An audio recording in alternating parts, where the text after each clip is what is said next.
ये कथा उस कालखंड से आरंभ होती है जब ज्ञान का सूर्य अपनी संपूर्ण दीप्ति के साथ भारतवर्ष की भूमि पर प्रकाशमान था। और उस ज्ञान के केंद्र में उसके स्रोत के रूप में विराजमान थे स्वयं महर्षि कृष्ण द्वैपायन व्यासदेव। उनका आश्रम, जिसका नाम था शम्याप्रास, पवित्र सरस्वती नदी के तट पर स्थित था। एक ऐसा तट जिसका कण कण वैदिक ऋचाओं के मंत्रोच्चारण से अभिमंत्रित था। किंतु उस दिन ब्रह्म मुहूर्त की उस पवित्र वेला में वो आश्रम एक ऐसी गहन, एक ऐसी अभेद्य निःशब्दता में डूबा हुआ था जो शांति का नहीं अपितु एक महाज्ञानी के हृदय में व्याप्त एक गहन, एक अव्यक्त अशांति का ही प्रतिध्वनि कर रही थी। तो इस आख्यान का प्रथम अध्याय आरंभ होता है महान ऋषि व्यासदेव की उसी आंतरिक अवस्था के चित्रण से। एक ऐसी अवस्था जहां सर्वज्ञता के सर्वोच्च शिखर पर स्थित होकर भी वे अपने भीतर एक अव्यक्त, एक अनकही अपूर्णता का अनुभव कर रहे थे। उस दृश्य की कल्पना कीजिए, सरस्वती का निर्मल शांत प्रवाह। प्रातःकाल की वो वेला थी जब उषा की पहली किरणें नदी के शीतल स्फटिक जैसे स्वच्छ जल पर पड़ती थीं और देखते ही देखते संपूर्ण वातावरण एक स्वर्णमयी आभा से मंडित हो जाता था। चारों ओर एक गहन, एक अभेद्य शांति व्याप्त थी। और ये केवल बाह्य कोलाहल का अभाव नहीं था। नहीं, ये वो शांति थी जो आत्मा की गहराइयों तक उतर जाती है, एक आध्यात्मिक स्थिरता। उसी दिव्य वातावरण के बीचों बीच महर्षि व्यासदेव, जो स्वयं महर्षि पराशर के पुत्र थे, एक महान संकलनकर्ता और ऋषि, कुश के पवित्र आसन पर पद्मासन में विराजमान थे। उनकी आंखें तो बंद थीं, किंतु उनका संपूर्ण अस्तित्व एक गहन, एक अंतर्मुखी चिंतन में पूरी तरह लीन था।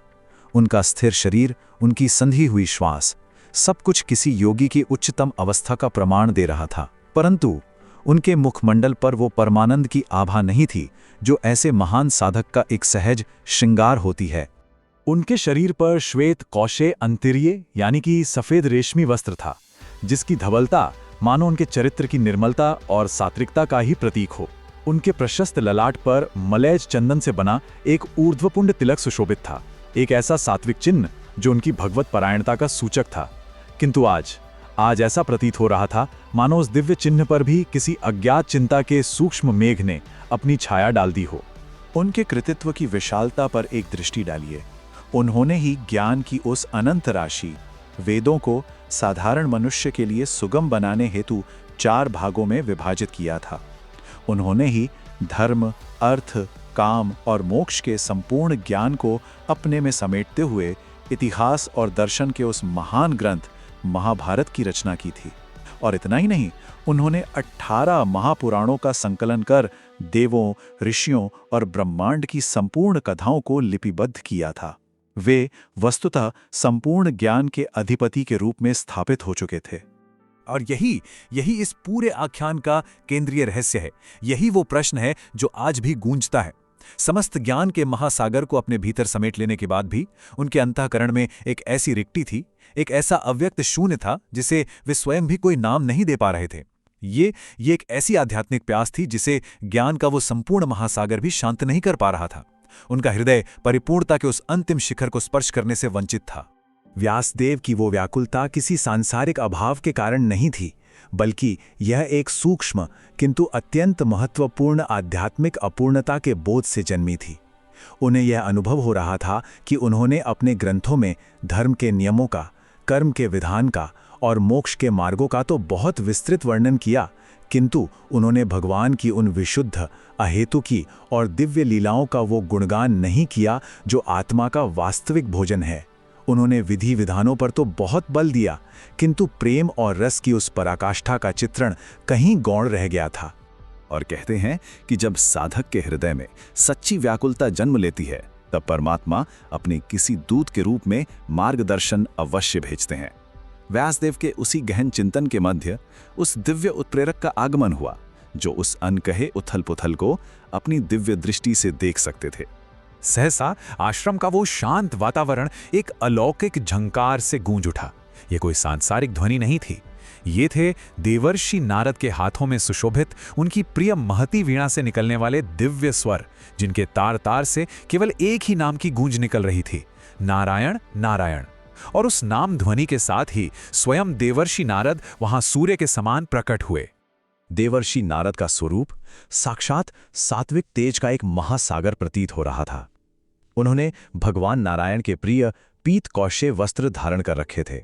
उनके मस्तक पर सुशोभित स्वर्ण किरीट से दिव्य रश्मियां निकल रही थीं, जो उनकी देवर्षि पदवी का उद्घोष कर रही थीं।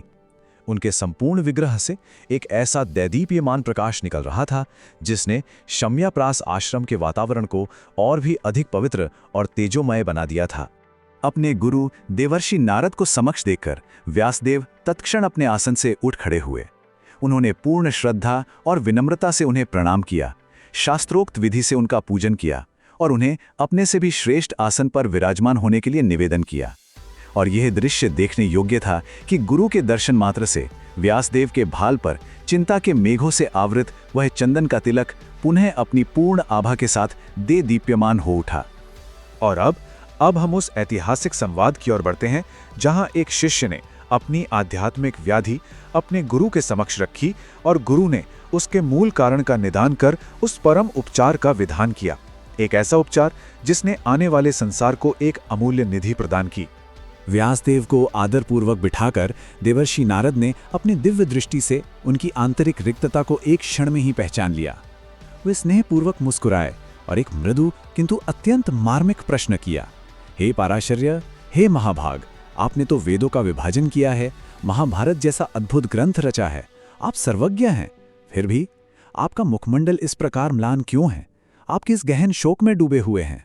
गुरु के इस प्रश्न ने जैसे व्यासदेव के हृदय के द्वार ही खोल दिए।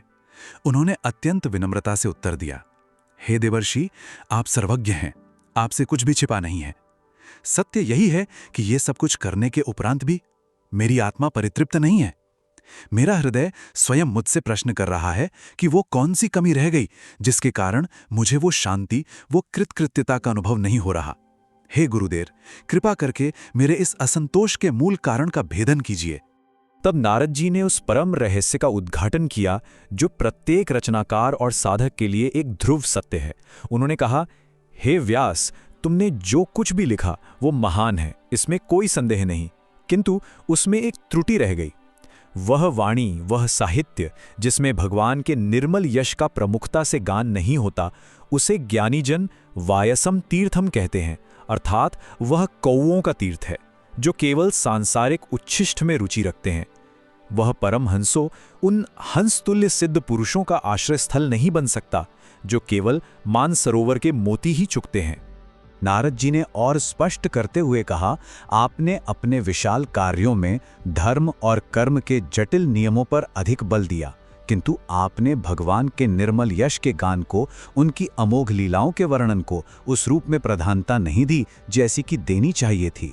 और जहां भगवान की कथा प्रमुख नहीं होती, वहां संसारिकता का अंधकार बना ही रहता है। और यही, हे व्यास, तुम्हारे असंतोष का एकमात्र और मूल कारण है। तब देवर्षि ने उन्हें एक स्पष्ट आदेश दिया। उन्होंने कहा, अब तुम अपनी संपूर्ण चेतना को समाधि में स्थित करके उन उत्तम श्लोक भगवान की लीलाओं का स्मरण करो। उत्तम श्लोक अर्थात जिनका यश सर्वश्रेष्ठ श्लोकों द्वारा गाया जाता है, और एक ऐसे पुराण की रचना करो जो पूर्णतः और केवल उन्हीं के चरित्र, उन्हीं के गुण और उन्हीं की लीलाओं पर आधारित हो। केवल वही ग्रंथ तुम्हारी आत्मा को शांति देगा और आने वाले कलयुग के जीवों का परम कल्याण करेगा। यह वो निर्णायक क्षण था। गुरु की आज्ञा को शिरोधार्य कर व्यासदेव ने परम सत्य का साक्षात अनुभव करने के लिए स्वयं को पूर्णतः अंतर्मुखी कर लिया। ये उनकी संपूर्ण तपस्या की पराकाष्ठा थी। देवर्षि के प्रस्थान के पश्चात व्यासदेव पुनः सरस्वती के उसी एकांत तट पर अपने आसन पर स्थिर हो गए। गुरु के आदेश से उनका मन अब संशय रहित था और लक्ष्य पर पूरी तरह केंद्रित था। उन्होंने अपनी इंद्रियों को बाह्य विषयों से समेटा, अपने मन को पूर्णतः एकाग्र किया और भक्ति योग के द्वारा अपने हृदय को परमात्मा से जोड़कर गहन समाधि की अवस्था में प्रवेश कर गए। उस निर्विकल्प समाधि के चरम क्षण में व्यासदेव के समक्ष संपूर्ण सत्य किसी चलचित्र की भांति प्रकट हो गया। सर्वप्रथम उन्होंने साक्षात पूर्ण पुरुषोत्तम भगवान श्री कृष्ण का दर्शन किया, जो अपनी समस्त शक्तियों के साथ विराजमान थे। तत्पश्चात उन्होंने उनकी बहिरंगा शक्ति योग माया को देखा, जो भगवान के ठीक पीछे खड़ी थी और जिसने इस संपूर्ण भौतिक जगत को मोहित कर रखा था। और अंत में उन्होंने उस अविद्या के वशीभूत जीव को देखा जो स्वयं को यह शरीर मानकर माया के प्रभाव में आकर जन्म मृत्यु के चक्र में दुख भोग रहा था। और उस दिव्य दर्शन से प्राप्त हुए पूर्ण ज्ञान के साथ अब उस महान ग्रंथ की रचना का आरंभ हुआ, जो व्यासदेव की तपस्या और उनके गुरु की कृपा का एक साकार, एक शब्दमय फल था। समाधि से जागृत होने के पश्चात महर्षि व्यासदेव ने श्रीमद् भागवतम नामक इस महापुराण की रचना आरंभ की। ये केवल एक ग्रंथ का लेखन नहीं था, नहीं, यह उस दिव्य दर्शन का शब्दशः अवतरण था। उनकी लेखनी से निकलने वाला प्रत्येक शब्द, प्रत्येक श्लोक साक्षात परब्रह्म की कांति और उनके दिव्य प्रेम के रस से ओतप्रोत था। इस प्रकार उन्होंने 18,000 श्लोकों के एक विशाल, एक दिव्य ध्वनि मंदिर का निर्माण किया। हाँ, ये एक ऐसा मंदिर था जिसकी प्रत्येक ईंट एक श्लोक थी और जिसमें भगवान श्री कृष्ण की बाल लीलाओं से लेकर उनकी रास लीलाओं तक का अमृत रस अनवरत बिना रुके प्रवाहित हो रहा था। और श्रीमद् भागवत महापुराण की रचना को पूर्ण करने के पश्चात व्यासदेव के हृदय की वो रिक्ति, वो अव्यक्त शून्य सदा के लिए समाप्त हो गया। उन्होंने उस परमानंद का, उस आध्यात्मिक परिपूर्णता का अनुभव किया जो उन्हें वेदों का विभाजन करने, महाभारत रचने या समस्त पुराणों का संकलन करने से भी प्राप्त नहीं हुई थी। भगवान के निर्मल यश का गान करके उनकी आत्मा अंततः कृतकृत्य हो गई। इस महान रचना का प्राकट्य केवल एक ऋषि की शांति के लिए नहीं हुआ था, इसका एक वृहद उद्देश्य था, आने वाले अंधकार के युग में संपूर्ण मानवता का मार्गदर्शन करना। व्यासदेव ने ये जान लिया था कि ये पुराण केवल एक पुस्तक नहीं, बल्कि पुराणार्को धुनोदितः है, अर्थात यह कलयुग के गहन अंधकार में ज्ञान के सूर्य के समान उदित हुआ है। यह भगवान का साक्षात शब्द अवतार है, जो इस अंधकारमय युग में पथभ्रष्ट हुए जीवों को भक्ति और ज्ञान का प्रकाश प्रदान करेगा और उन्हें माया के बंधनों से सदा के लिए मुक्त करेगा। अतः इस संपूर्ण आख्यान का सार इस अंतिम प्रश्न में निहित है। यह कथा यही सिद्ध करती है कि ज्ञान की विशालता या बड़ी बड़ी बौद्धिक उपलब्धियां उसकी सच्ची कसौटी नहीं है। ज्ञान का सच्चा मापदंड उसकी सार्थकता और उसकी परिपूर्णता केवल तभी है जब वो उत्तम श्लोक भगवान के चरण कमलों में आश्रय लेकर उनके निर्मल यश के गुणगान में ही स्वयं को समर्पित कर दे। इसके बिना बड़े से बड़ा ज्ञानी भी अपूर्ण है और उसका हृदय अशांत ही रहता है।